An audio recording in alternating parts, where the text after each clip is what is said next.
If you get the Commander Keen Complete Pack from Good Old Games or some other online marketplace, you'll find that it's not actually complete. It's missing 3 games. Amongst those is Keen Dreams, sometimes known as Commander Keen Episode 3.5 or the Lost Episode. Keen Dreams is probably the strangest game in the series. Instead of Billy Blaze flying his beans with Bacon mega rocket around the galaxy, battling evil, he has a much more personal battle, one involving his hatred of vegetables. You can actually get this game on the Nintendo Switch now. DOS games on the Nintendo Switch. This truly is the future. Interestingly, in 2014, the rights to Keen Dreams were purchased for only $1,500 by a community effort. The game's source code is now licensed under the GNU General Purpose License. That means you can build the game yourself and play it for free, if for some reason you wanted to do that. Keen Dreams is also sort of considered abandonware. The definition of abandonware is a bit fuzzy, but since none of the usual storefronts like Good Old Games host it, there's not really any way to buy it legitimately, unless you buy it on the Switch, which of course requires a Nintendo Switch. Keen Dreams flew very under the radar when it was released. It was developed for Gamer's Edge, a bi-monthly game disc that a few of the id Software team worked on. Keen Dreams was sort of a practice run before id Software started working on Goodbye Galaxy, featuring a new graphical style and a new engine. Gamer's Edge was still being produced as part of an agreement between the id Software team and Softdisk. The id Software team were working all day making games at Softdisk, then spending their evenings working on their own projects. Keen Dreams was also later released as shareware, and this is the version of Keen Dreams I have.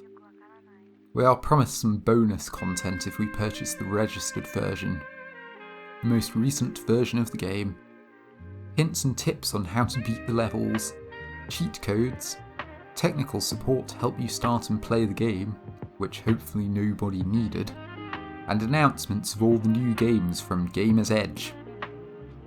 This particular copy also promotes a Gamer's Edge collection called the Lost Collection of id Software, including 10 different games. Keen Dreams is really the black sheep of the series.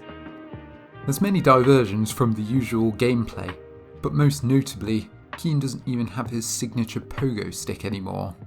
The game takes place in a nightmare, so it's fitting for Keen to be stripped of his usual powers.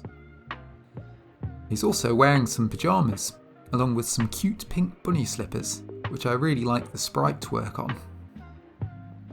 In place of the usual gun, we have flower power, which is used to temporarily stun enemies and turn them into swaying flowers. This seems strange, but it isn't without reason. This change was partly because of parental complaints about the Vorticons leaving their corpses behind once they were killed, whereas ordinarily games of the era had enemies disappear when killed. This game was the start of making the Keen series a bit friendlier. As I mentioned, Keen doesn't face fearsome alien threats or the evil Mortimer McMire in this game. He fights vegetables instead, and the final boss of the game is a large potato named King Boobus Tuber. The story is basically that Billy Blaze has an argument with his mom about how he shouldn't have to eat vegetables after his heroic Earth-saving work. He then insults her mashed potatoes and gets sent to his room, where he goes to sleep. When he starts dreaming, he's kidnapped by some potatoes, and after shooting a few futile blasts from his hyper pistol, he runs out of ammo. The enemies have clearly grown wise enough not to leave ammunition lying around in this game. There's also an extra part of the story about a child in chains begging Keen to save them from the Dream Machine. When we start the game, we see the title screen, and it's perhaps the best one in the series, showing Keen waking from a nightmare and his hair wildly standing on end. This game is the first in the series to actually have difficulty settings, but it makes little difference to the overall gameplay. The only difference I can see is that enemies stay stunned for longer on easier difficulties. You can also save mid-level in this game, whereas before you were only allowed to save whilst wandering the world map. Keen can't actually die in this game, he falls asleep instead, even though he is already asleep. Maybe if you fall asleep in a dream, you stay asleep forever. I wonder what's down this hole. Oh, well, apparently Keen falls asleep when he falls down a hole as well. This game is actually pretty damn tricky, in spite of its friendlier appearance. These vegetables don't mess around. In general, Keen has a big overhaul to his moveset. Invasion of the Vorticons had the strange jump, which stopped Keen dead in his tracks for a moment before he actually jumped. This is thankfully now gone, and he has a much more responsive jump, as is standard in modern times.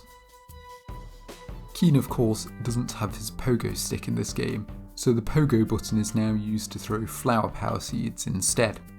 No more of that weird 2-button firing where you had to hold jump and pogo together to shoot. There's a few extra moves and mechanics added too. Keen can duck down or look up, although this doesn't scroll the screen at all. There's now slopes. Keen will walk slower uphill and faster downhill. There's also poles you can climb up and down, and there's now hidden paths hidden inside the terrain you can use to track down secret areas. The main goal of this game is to defeat King Boobus Tuber, who is a big evil potato.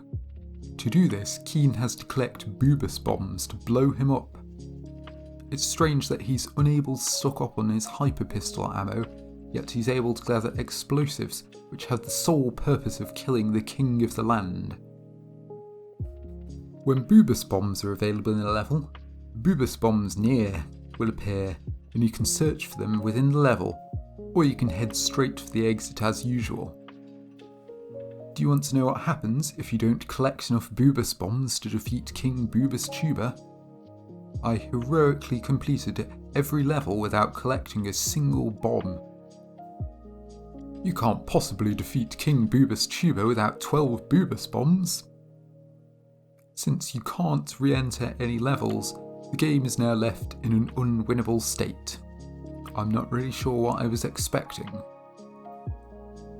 So anyway, throughout the game you need to pick up 12 Boobus bombs to face the tyrannical King Boobus Tuber, but you may collect up to 24. Having more is beneficial for the final boss fight, so it's worth grabbing a few extras. Keen enters the land of Tuberia from his bed atop a hill, and walks around to find levels to explore and Boobus bombs to blow up the king. The overworld has a fantastic new look compared to the Invasion of the Vorticons series, with much more vibrancy and variety. Spud City is a strange level. It's full of mosquitoes everywhere, which don't seem to serve any purpose at first. I was trying to work out how to get these high up Boobus bombs, but instead I ended up in this confusing underground network of tunnels that you had to fumble through without being able to see anything. There's even poles you have to grab hold of, and you have to do all this blindly without any feedback on what's happening. The water in this level won't kill you for some reason, but you do die when you hit the bottom of the screen.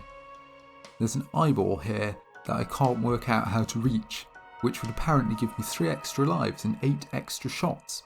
And there's even more secret areas in this map, but how to get there is beyond me. At the end of the level, I accidentally worked out how to reach the high up Boobus bombs. If you look very carefully, you'll notice that some of the mosquitoes are a slightly different colour. These mosquitoes can be stood on, but the rest can't. The level Bridge Bottoms has these mosquitoes as well. It seems like an extremely short level at first, but you can jump across these tiny mosquito platforms for some extra lives and things. The water in this level doesn't kill you either, and there's actually an extra section of the level if we jump down into it. It's pretty strange to have this hidden here, because who would willingly jump into the water? Squash Swamp is like a normal level, except you can't see anything because of the tall grass obscuring everything. On the final level I had to beat before facing King Boobus Tuber, I saved before heading to the exit and managed to save my game approximately 1 second before the game crashed, so that every time I loaded the game again, it crashed and I couldn't do anything. I suppose this is my punishment for save scumming. Anyway, it's time to cheat my way to the end of the game so I don't have to replay it all. I gave myself 99 Boobus bombs and used the level warp to get to the boss. The boss is actually very difficult, but also very cool. You toss Boobus bombs at King Boobus Tuber whilst platforming around to avoid him whilst he chases you. I was finding it really tricky until I realised I could just mash the button to throw bombs and not even move and still defeat him this way. On the defeat of Boobus Tuber, Keen frees the children who are enslaved by the evil vegetables, and then he wakes up and his mum announces to him that the president has declared it National I Hate Broccoli Day, and children are allowed to pick one vegetable they dislike and they won't have to eat it for that day. It's good to hear that Keen's problems have gone from Mortimer McMire has enslaved a race of aliens to try and kill me and wants to destroy the Earth, to I sure don't like vegetables. There's still one level we haven't seen, the mysterious level 6, only enterable by using the level warp cheat. Beyond that, this level is incredibly uninteresting. It was likely a test level that was left over, but I like to think that it's a super secret hidden level. In spite of the glaring differences from the other games, Keen Dreams is a good game and I like it.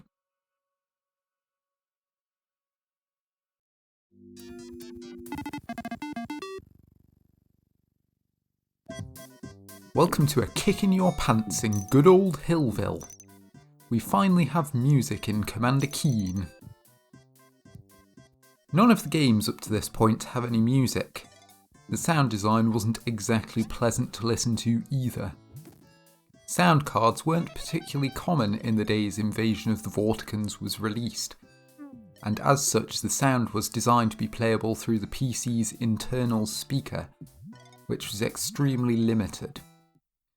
You can hear Keen's footsteps, but they're just a juddering, repetitive sound. It's eerie to play a game with no music, and the sounds are, to be honest, horrible.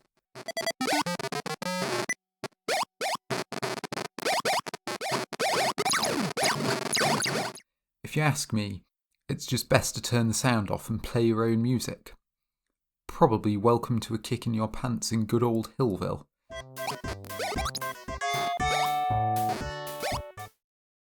Keen Dreams sounds a lot nicer, removing the cacophonous racket of Keen's footsteps. Although we're still missing music from this title. We get a little motif when we start a level. But other than that, it's just some basic juddery sounds again. Goodbye Galaxy finally adds music to the game, and the sound design is improved as well. I never actually got to hear the music when I played this game in the dark ages of the 90s. It never worked for some reason, so it's great to finally get to experience it.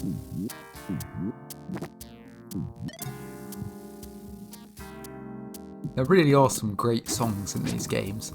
I think this is truly where id Software's music peaked.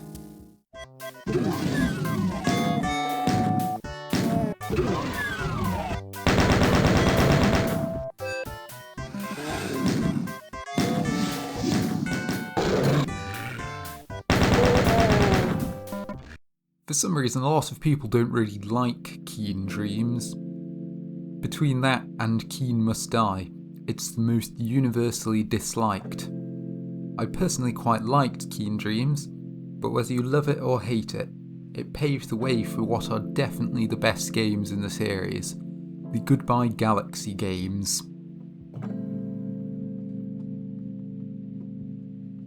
The first episode in Goodbye Galaxy is Secret of the Oracle, and it's already a huge step up from Invasion of the Vorticons, building on the foundations of Keen Dreams. Even the title screen has some cool graphical effects, which were completely wild for the time. The game even plays itself if we leave it long enough. And then we get this Star Wars style text scrolling across the screen to introduce some of the story. Billy Blaze has developed some sort of intergalactic radio to communicate with distant lands. He conveniently intercepts a distress signal about the Milky Way being destroyed, and once again he jets off in his Beans with Bacon mega rocket to find out what's going on.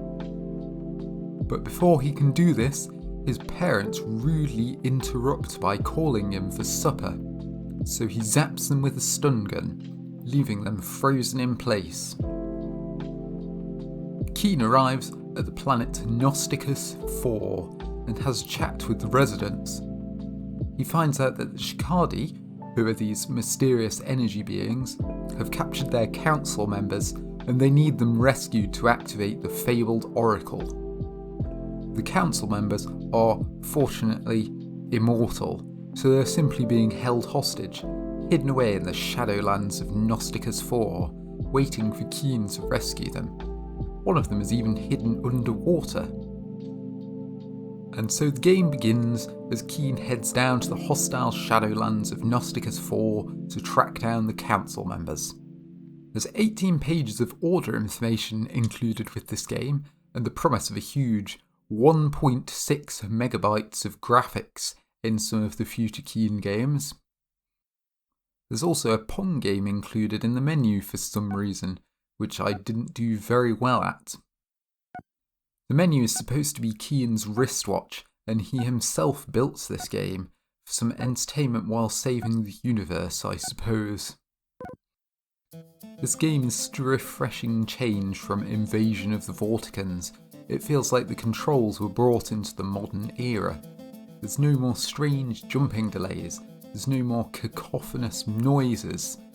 There's jolly music, and there's varied, bright and vibrant graphics. This game is great. Unlike almost every platformer ever made, this game starts several levels on the right hand side of the screen, and Keen completes it by heading over to the left hand side. Although this is strange, the way you approach these right to left levels on the overworld makes sense. Also, take a look at these trees, they're absolutely baked. These levels are packed full of things to explore.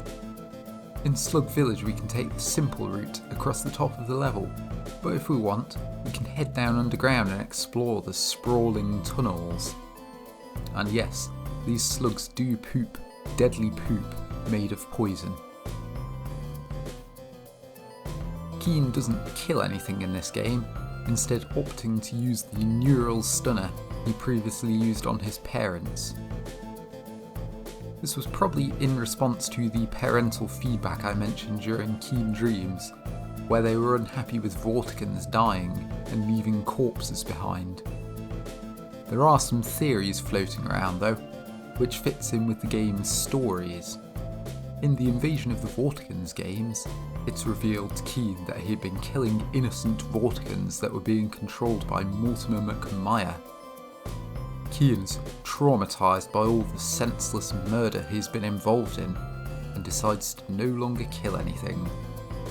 However, unlike the Vorticons, the creatures of the Shadowlands aren't under mind control, and they're definitely out to kill Keen of their own accord. Did you know the first level has a super secret hidden exit? It's right here. Can you see it? Well, obviously, we have to blindly jump into this block and climb up. We can get several lives this way, and exit via this door at the very top of the cave. There's a fairly large hidden area up in the air in Hillville. If we pay very close attention, we'll see the occasional flicker on the screen. These indicate there's something there we can stand on. Flashes of insight. This lets us get up to the higher levels for some bonus points. I remember spending hours on these platforms, carefully balancing on one to jump to the next, exploring everything I could. I was not familiar with save scumming as a child, so I didn't make use of that, so now it's much easier for me. Speaking of secrets, there's a secret level in this game, the Hand Pyramid, as I used to call it. Its official name is the Pyramid of the Forbidden. I used to use the no-clip cheat to get here and had no idea how to do it legitimately. But now I do know how to do it, I really love this secret, even though it's absurdly obscure. If we head to one of the cavern levels and get high up, we can jump on top of the level. As a kid, I never considered holding down and pressing jump to get back down, so I got stuck up here trying to flee from the onslaught of enemies. Up here is Princess Lindsay, who provides us with a couple of hints throughout the game.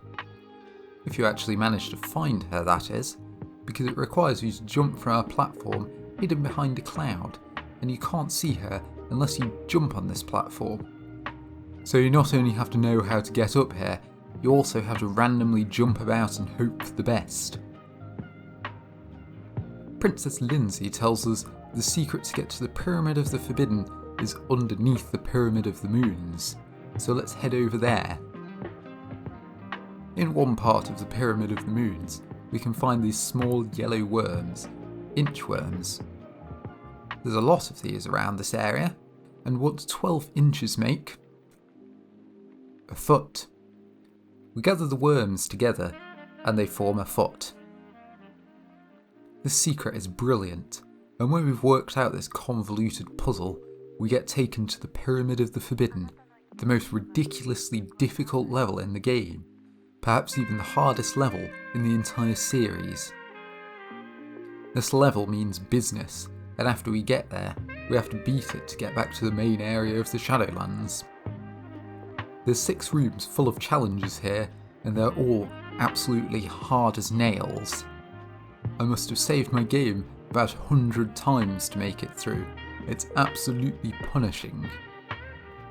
Even cheating will only slightly help you, because God Mode doesn't protect you from the boiling tar. Once we've made it through this hellish level, we find out that it's basically just a big joke. It seems to be impossible to get to without some absurdly outside the box thinking, cheating, or in the modern era, just using the internet. And at the end we found a council member, who turns out not to be a council member after all. He's actually the janitor. Keen is understandably angry, heads through the door, and as a final insult, we get a single 1-up. Also, Keen moons you if you stand on these moon symbols in the Pyramid of the Moons. The Shadowlands are great. It's split into a few different sections, so we have a mountainous area with caverns, a sandy area with an oasis and a sandcastle, a grassy area at the beginning of the game with all the green hilly levels, a lake with 3 islands, and a forest with all the pyramids hidden within them. Up in the desert area, we have San Diego, a pun level. It's a pretty cool sandcastle, but it has these enemies called arachnuts in here. These enemies are horrifying. You can't stun them permanently, and they'll come back to life after a few seconds. Compared to the cute slugs, bounders, and things like the comical lightning clouds, these arachnuts are the stuff of nightmares. To get to the 3 levels upon the lake, we first have to get some scuba gear so Keen can swim and breathe underwater. Princess Lindsay is also in Hillville to help us out and tells us where to find it, over in Miragia. Miragia is a short run to the scuba gear, but quite a lot of the level is ripe for exploring, with tons of rewarding platforming to do. Over in the Three-Toothed Lake, there's 3 levels: the Isle of Tar, the Isle of Fire, and the Well of Wishes. The Isle of Fire has an enemy made of pure fire called a Berkaloid. I really like the sprite work on these enemies, and despite having Berk in its name, these are some of the most fearsome enemies in the game. You can't touch them, they're invincible, and they toss fire around, sometimes even through walls. The Isle of Tar is a big, fairly complex and dangerous level, but it's also one of my favourite levels, full of good puzzles and platforming. There's a skip directly to the end. If you make a pretty precise jump, you can jump over this very long gap and get straight to the end. I swear this is possible because I remember doing it, but I tried for a good 15 minutes and couldn't do it. It seems to be just out of reach. A while later, I started writing about how the difficulty settings affect gameplay, and it hit me. Gravity isn't as strong on easy difficulty, and for this I'm playing on normal difficulty. If you're playing on easy difficulty, you can fairly easily make this jump and skip the entire level. Whilst Keen Dreams only affects how long enemies stayed stunned for, the difficulty settings on the later Keen games are actually a bit more meaningful. Harder difficulties give you additional enemies and, interestingly, higher gravity strength. The Well of Wishes is home to the world-famous dopefish, the stupidest creature in the galaxy, which can only think, swim, swim, hungry. Swim, swim, hungry. These fish may be stupid, but they're definitely a scary enemy. They block your path, and if you go near them, they speed towards you to swallow you whole. What an awful end to Commander Keen. You can try and carefully guide these smaller green fish towards them and use the opportunity to sneak past, but it's much easier said than done. The dopefish made a few appearances in other games and became a bit of a running joke back in the day. Dopefish even has its own official website, which has been online for years and has barely changed a bit since the 90s. It has plenty of dopefish lore and lists of references, along with artwork and other fun things. It documents a letter from a player, curious about how the dopefish reproduce. Unfortunately, we are not given an answer to this. This website is a relic. It documents an obscure dopefish cameo in Wacky Wheels, then tells us somebody captured this as an animated GIF, taking up a whopping 690 kilobytes, which can take a long time to load on slow modems. The author of this website also talks about the Game Boy Color Commander Keen game. They do not have a very good opinion of this game, so we have that to look forward to.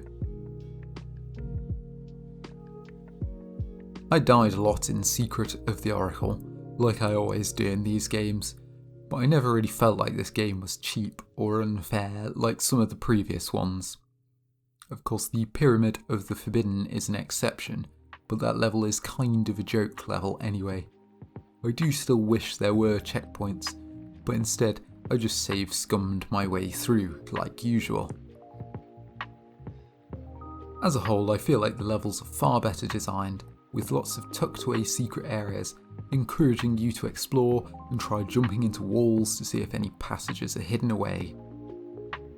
A lot of levels you can simply run straight to the end in no time at all, but I always found exploring every corner to see what I could find to be a lot of fun and very worthwhile. Levels like the pyramids can be quite complex and maze-like, so I'm even finding new things in those to this day. At the end of the game, after we've rescued all the council members, they stand around the monolith, chanting to activate it.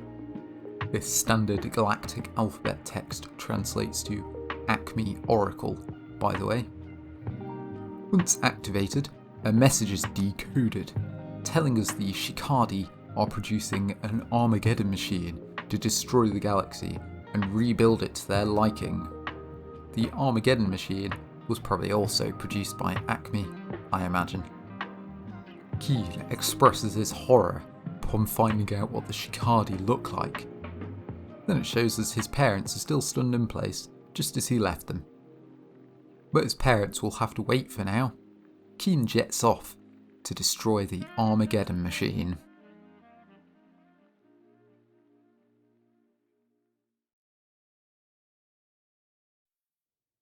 So here we find ourselves once again in a perilous situation upon the Armageddon Machine itself.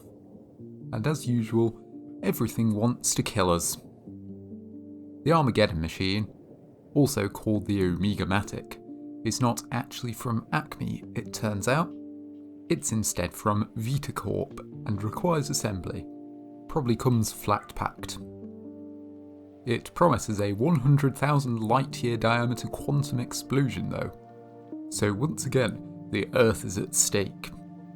The Shikadi are serving the Ganalek, so we must find out who the Ganalek is, and we should probably go and blow them up.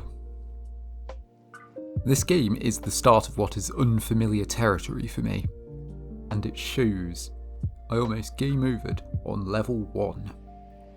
But to be honest, that happened in nearly every Keen game I've played so far. The first level actually has a lot of extra lives hidden off to the side, but the route to get them is ridiculously obscure. You have to suicidally do a precise jump towards this gun, and if done correctly, Keen will climb into the wall and get stuck there forever. The impossible pogo trek involves pressing the pogo button and then jump in very quick succession to get an extra high jump. If you blindly do the impossible pogo trick here, you can climb on top of the level and fall down to part of the level that's outside and go and grab the lives.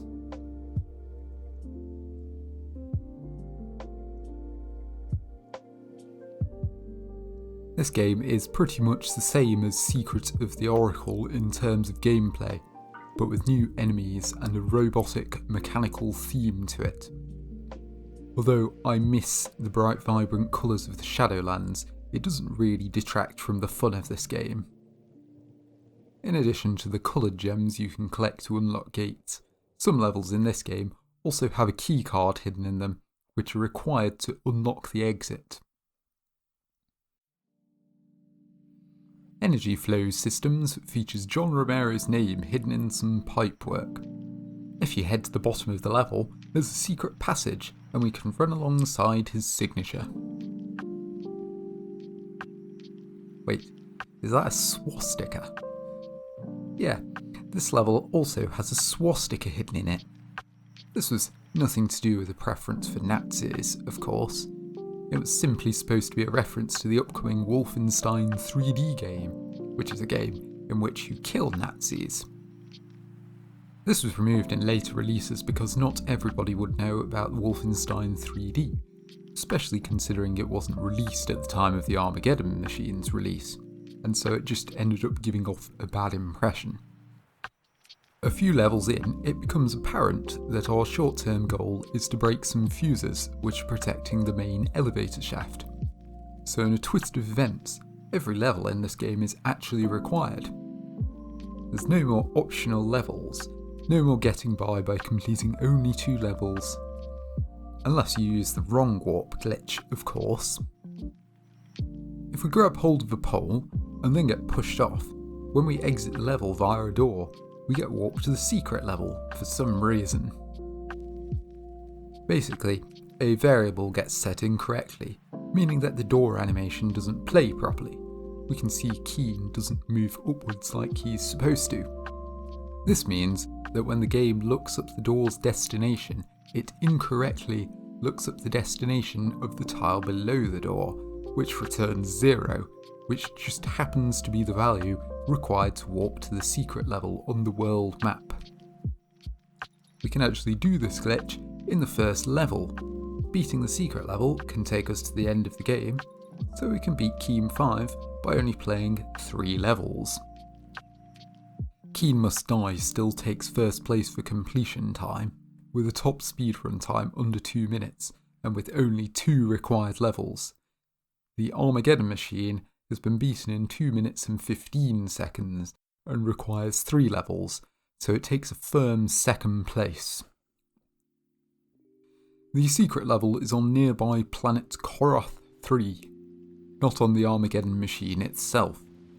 It's based in a secret base constructed by the Shikadi.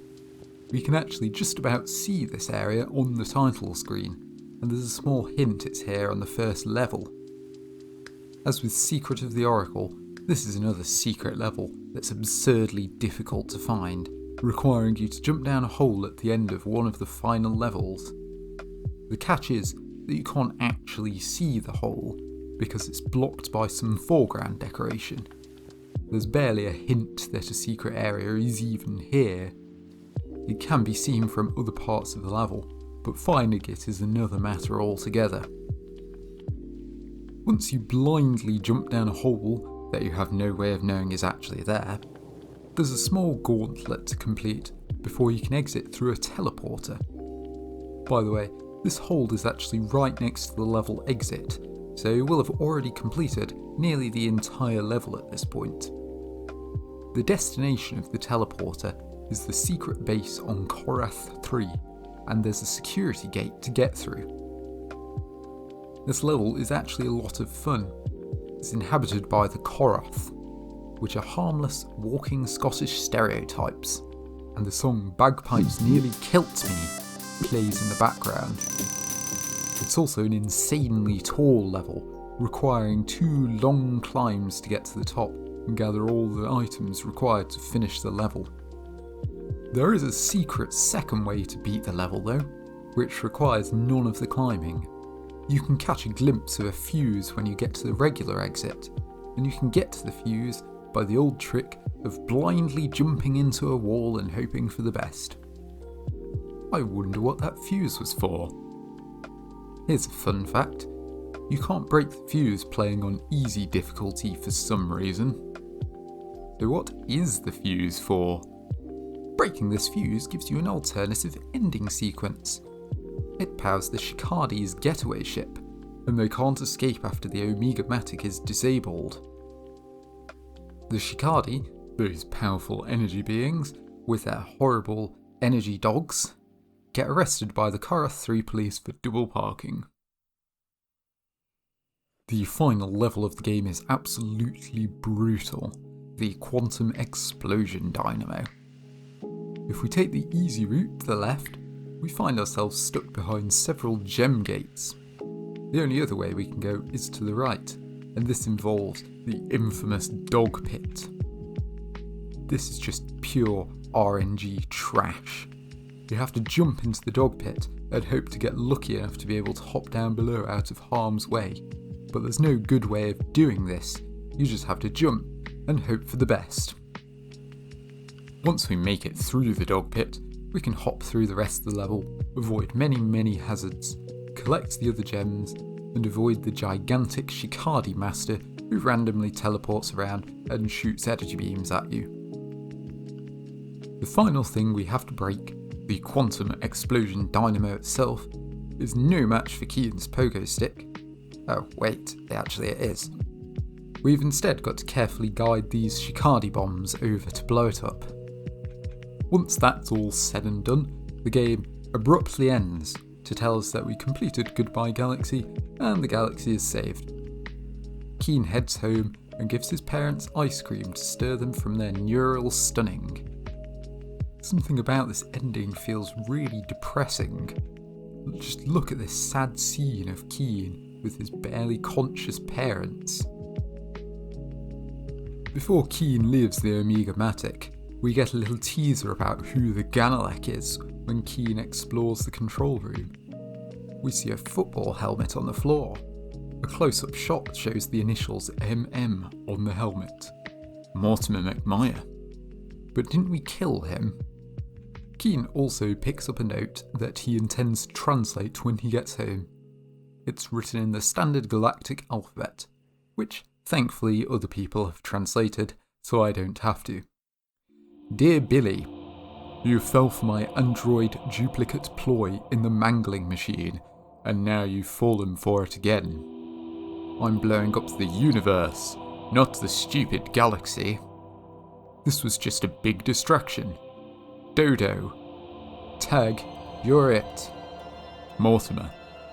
P.S. Galilek is how these dumb Shikadi pronounce grand intellect. Or didn't you notice that, Mr. 314? And so the Mortimer we blew up in Keen Must Die was actually just an android made to look like Mortimer, and he's once again one step ahead of us, because this was all just a ruse. Whether the Milky Way got blown up or not, he's out to destroy the entire universe.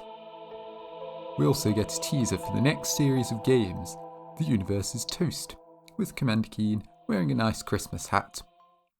This game sadly never materialised, as id Software moved on to other projects like Wolfenstein 3D, Doom, Doom 2, Doom 3, Doom RPG, Doom 2 RPG, Doom but for more modern systems, Doom VFR, and Doom Eternal.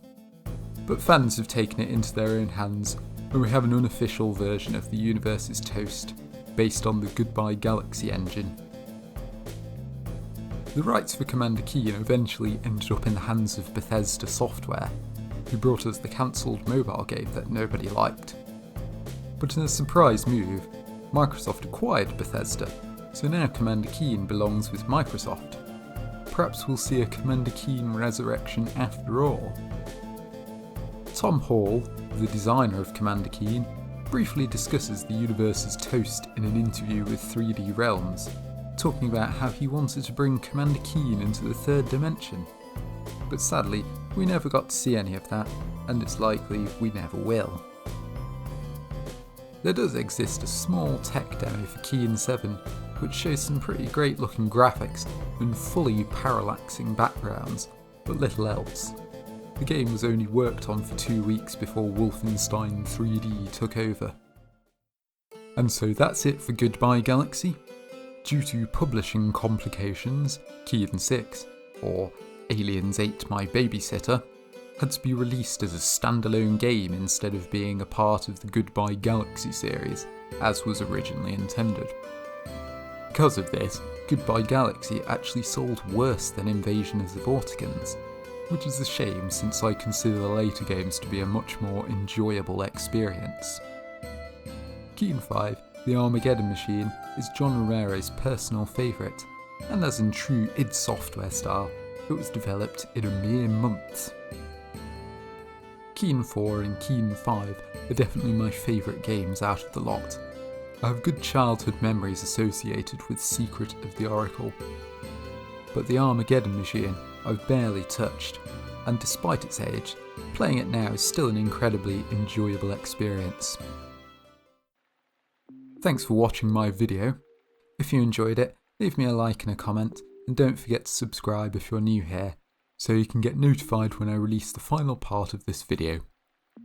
In part 3, I'll be talking about the final games in the Keen series, Aliens Ate My Babysitter and the often overlooked Game Boy Color game, which is just called Commander Keen. Will it be crap, like the guy who runs dopefish.com said? We'll have to find out. But if you don't want to wait, no, it's not really a good game.